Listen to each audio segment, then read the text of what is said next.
And so since we have to do it, it's hard to get that perspective. But one thing that helps you is when you start fasting, you start seeing what you're addicted to. Some people say, I can stop smoking anytime. I just don't want to.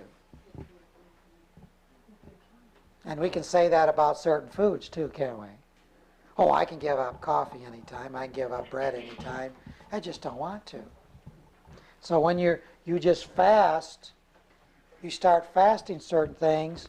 It's good. Everybody should do this. Fast certain types of food and see what your body says about that.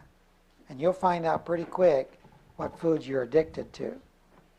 And those are the ones that you really want to work on your, and those are the ones that you really want to fast and get your body disciplined to be able to do without that dependence on the food. To me, there shouldn't be anything that we're dependent on and have to have. Because when it is, then it's become our God. So fasting is a good way to break down our idols as it relates to food. And it also can be used, fasting of foods can also be used to break other dependencies and idols that we have. There's a lot of other idols that we have that we need to sometimes fast in order to break some of those. And that's what I think the spiritual reasons is really, to me, I really like the spiritual emphasis that you can have while you're fasting. You can't believe how much you can comprehend and pick up and study. I mean, when you're reading and studying, it's amazing how this computer works so much better when there's not so much processing going on down here. It's really amazing. And so you can really accomplish a lot and get a lot of answers while you're going through these fastings. So let me encourage you to begin with that one day. You know? Say, boy, this isn't too bad. You know, I can do this. You know, and then begin to move from that. But have a reason for fasting. Have a goal in mind and write that down. Get a little fasting book and write down your goal for a 1-day fast a week if that's what you want to do. And you're going to work in a 3-day fast. What do you want to accomplish in that 3 days? What do you want to see at the end of it? And so on. And kind of get that kind of perspective down. And then you can look at, when you're through, you can look at, okay, what have I did get this accomplished. Or maybe it just got started and you find out during that time that you need to do another one to pick up on it again. Now I want to mention another thing about fasting. It's as important how you go off the fast as the fast itself. You should never just go back to your old out-of-rhythm routines right after a fast. You can really kind of tell if you've accomplished your fast and if you've done it long enough, if you're not looking forward to getting back on certain things when you're done with your fast. Some people, boy, I got one more day and then I can have my bread. Boy, I just can't wait one more day. I'll get one more day. And you're just, you know, you probably haven't accomplished what you need to accomplish if that's kind of what you're desiring there. But you can't just go off on bread. If you're on a liquid fast, you can't just go and start eating bread again the next day after you're done with your fast. Now, if you're on just veggies and fruits, you could. If your fast is just veggies and fruits for 3 days or 7 days or something like that, then you could add that. But when it's a liquid fast or a water fast, the number of days that you're on the fast, you should take to get off the fast. That's the general rule. So you're on juices for 3 days, you should take 3 days before you're back on your normal diet. So the next day, the 4th day after the 3-day fast, just start with just fruits. Then the next day work in veggies.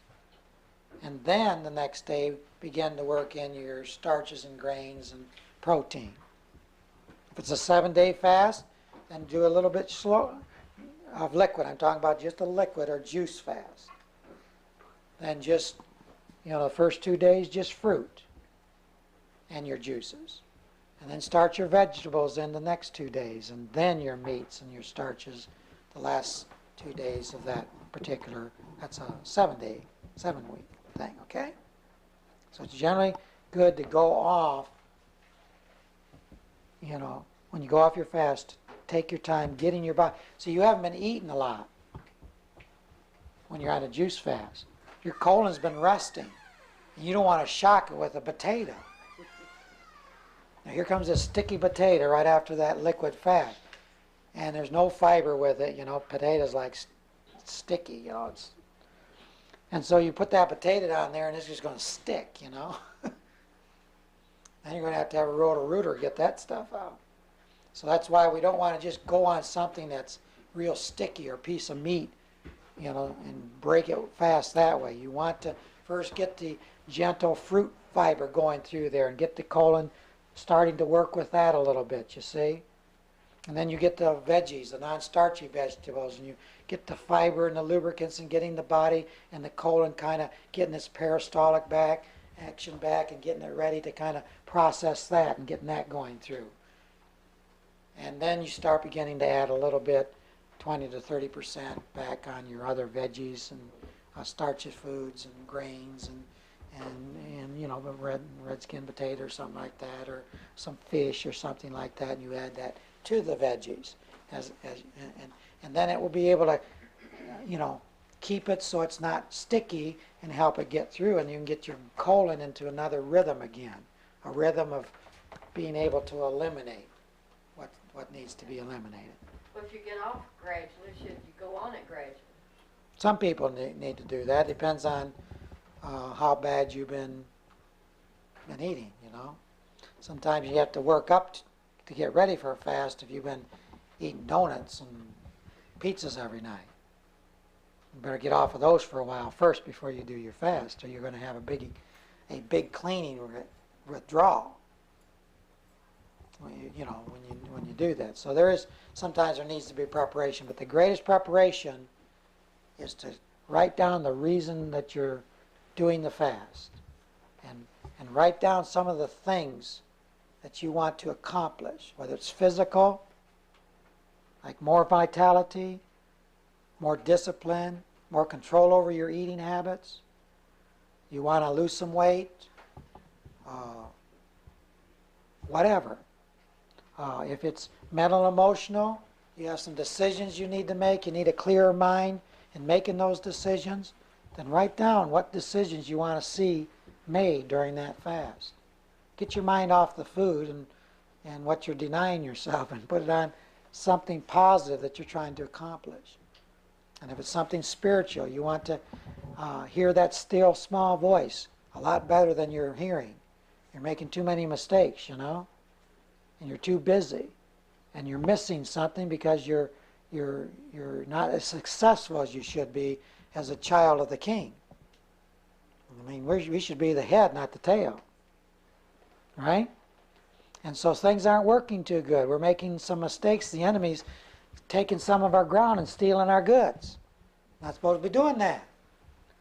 So there's some spiritual reasons for fasting, to listen a little bit more closely and find out maybe we're out of His will in certain areas, and we want to zero in on that and find out where we're off base there and get that nailed down.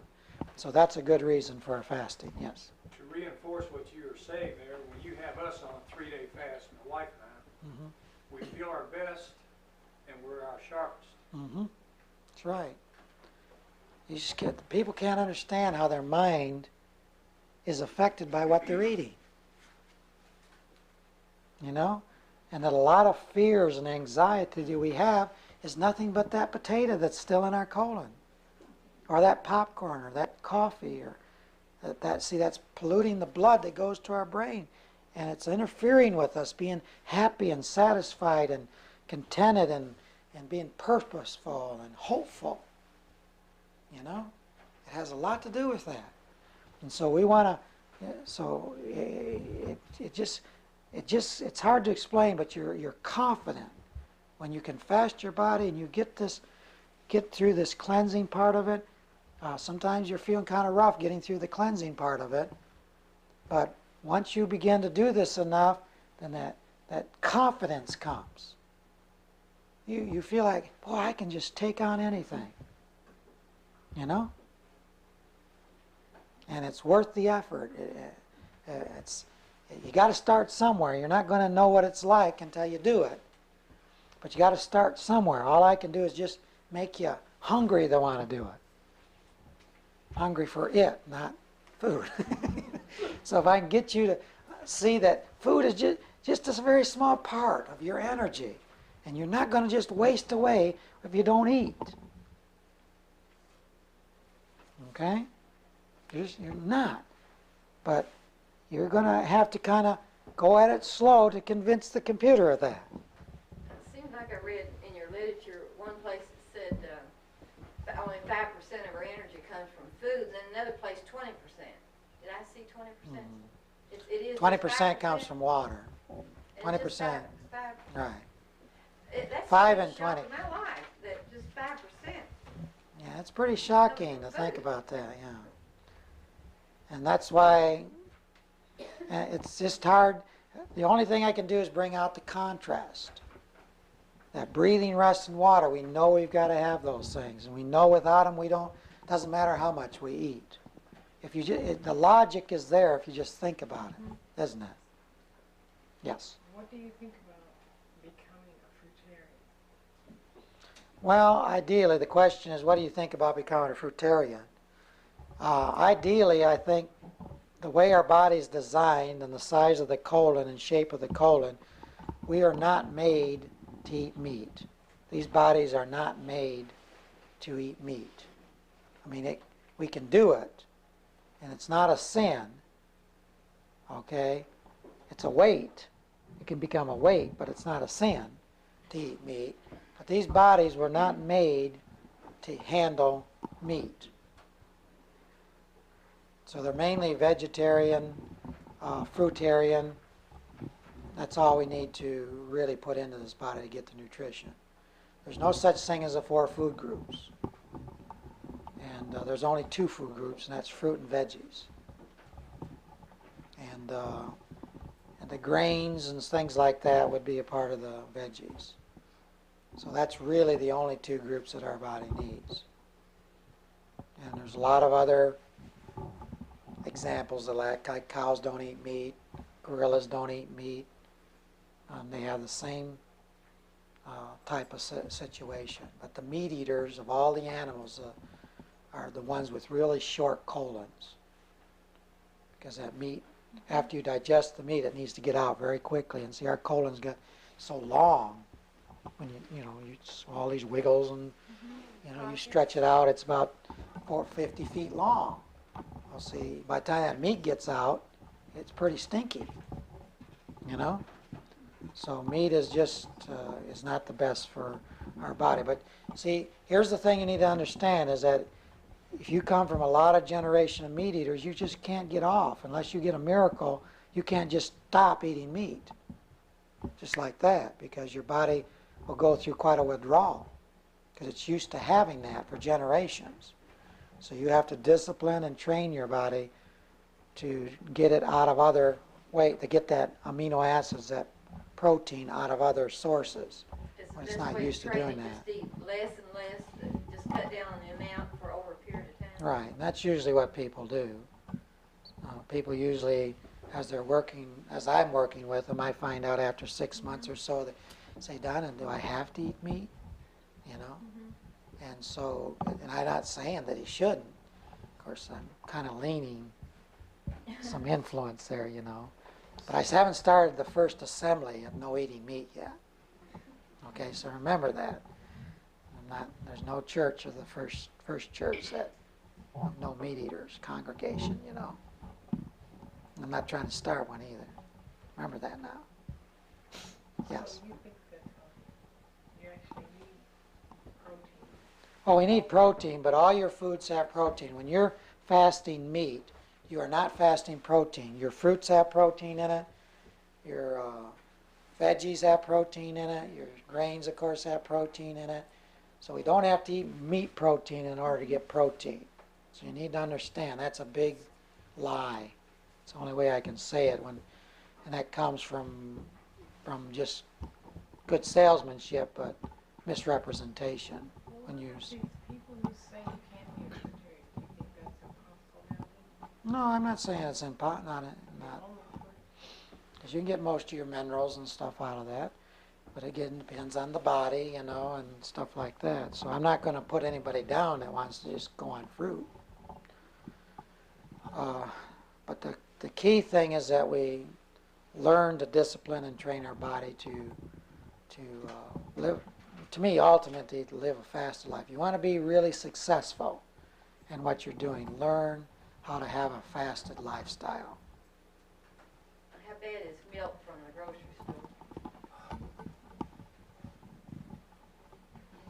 Too bad. Just say it, bad. When are you supposed to fast milk? Forever. What age do you start fasting milk? After you 2 wean years of from age. Your mother, from your mother, See, at right? 2 years of age, your body stops producing lactase enzymes. So you should be fasting milk and be weaned, like all animals should be weaned. You mean we can't even digest milk? We don't have. Not after enzymes? 2, no, not after 2. So, see, the body tells us when we're supposed to be stopping certain things. So we should be fasting milk after we're 2, unless you want to be a baby all your life. But milk is very bad to be drinking when you start eating meat and these other heavy foods, because milk puts a coating on your stomach and it interferes with the strong acid juices that are needed for grains and especially meats. So again, a child should fast meats until they're 12.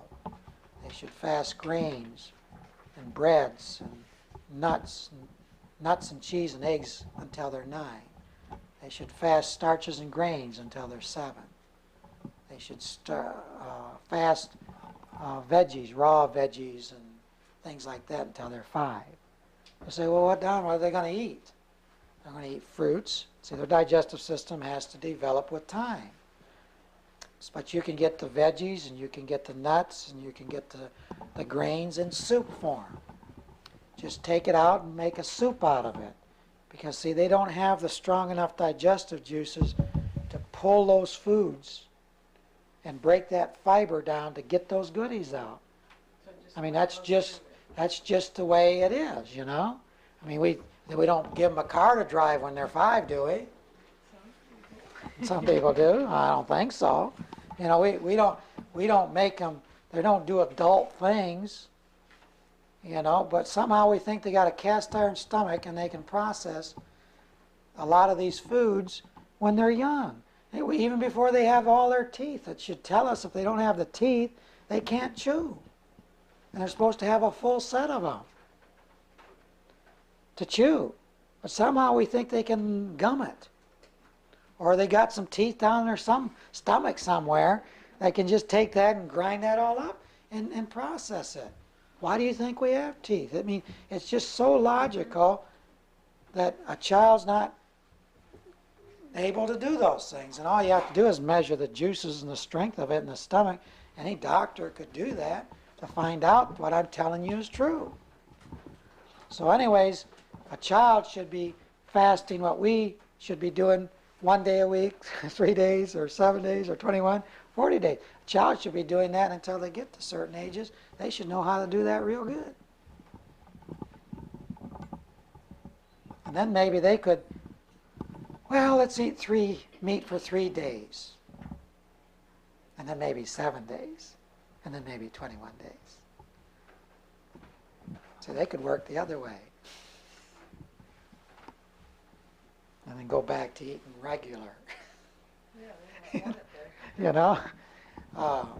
But these are things that you need just to be thinking about. You got trouble up here, and you got a lot of peer pressures, and a lot of our social activities are centered around food, and that's what makes it tough. Some people get to fasting 2 days, and then oh, here comes an opportunity to, and then it's gone, you know. So again, you've got to have a reason and a motivation and a purpose for fasting that's greater than any other thing that anybody else could tantalize you with. You know, and that's why I keep coming back to really write down your goal and purpose of what you want to accomplish for the fast that you're on. What would you have for a birthday instead of a birthday cake? That's a good question. That would probably be a birthday. That's one of the reasons, see, my birthday's coming up April 10th. I'm going to hit the 50 mark. I don't look like 50, do I? I won't get to 60 or 70, you know. But I'm fasting through my birthday. See, what's the best thing you can do to say thank you to your body? Stuff it with cake? I mean, then maybe it'll last 5 more years, you know. But yes to that. But what are we really satisfying? Not our body. Our body's not happy about that cake. It has to process that glue and try to somehow keep it from sticking on the walls, you know, and it's paying the price for about every week, you know. It's not enjoying that cake. Well, just a little time in here. No, it's not. Really, it's not. Who's enjoying it? It's the person on this inside here. It's that person in here that is enjoying using the body to taste that cake. But you can get some better kinds. Yeah, you can taste it and spit it out. I see a lot of people are fasting. It's called bulimia. Oh, yes. Oh, God. Now, that's not the right kind of fast. Bulimia is not a good kind of fast. But some people abuse their body and they do enemas as a way of compensating. Some people take laxative. They just drown themselves with laxative and blast it through. You know, that's not the kind of fasting we're talking about. All right? And the more you fast your body, the more it's going to talk to you when you cheat a little bit. You know? You say, oh, I don't think that's worth it. Man, did I feel bad? I didn't sleep. Once you get that vitality up here, well, you get someone that says, why did I do that? That's just ridiculous. It's just dragging me. And it's clogging up my brain. And man, I don't want that.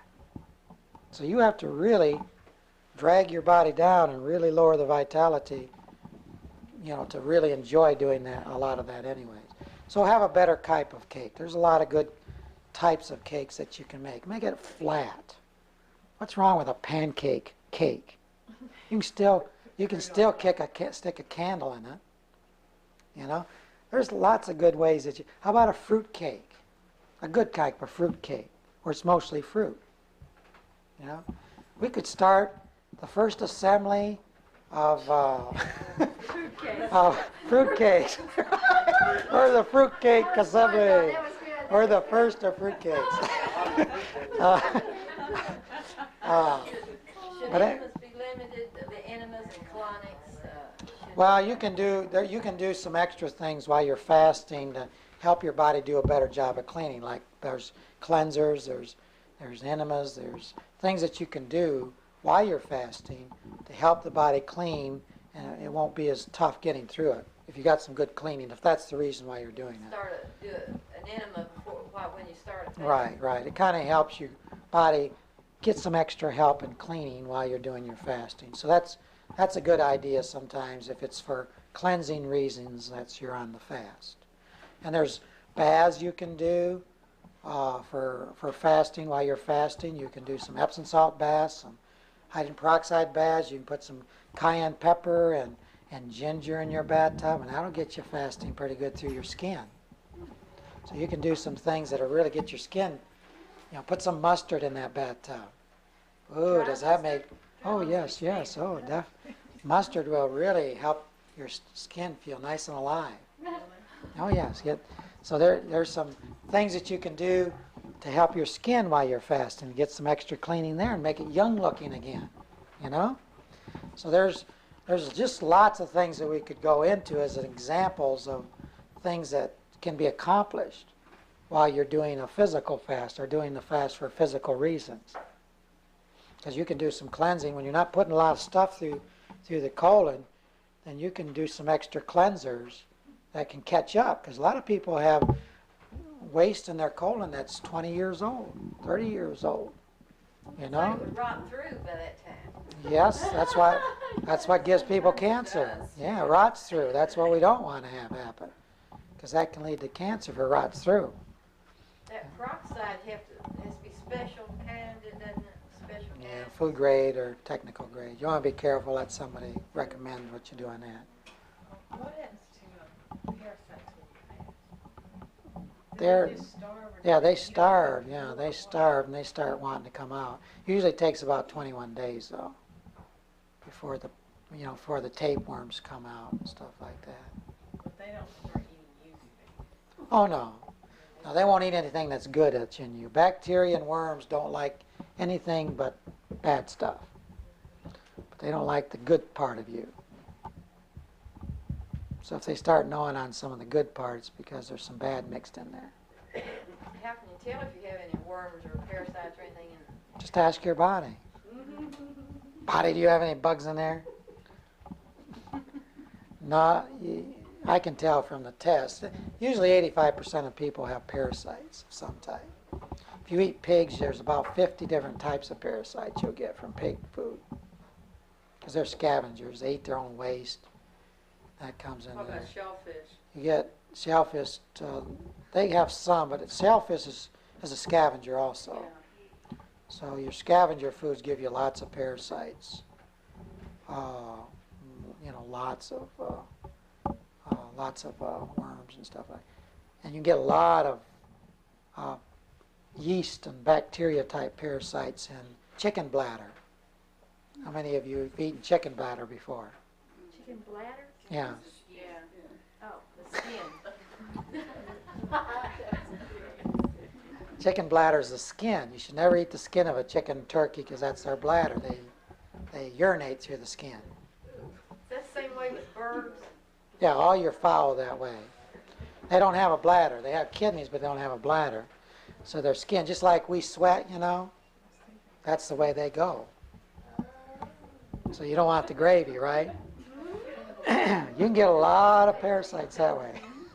Well, that's certainly making us hungry. Yeah. You start thinking about that. Right. Okay, yes. Not all of us know that we shouldn't eat pork.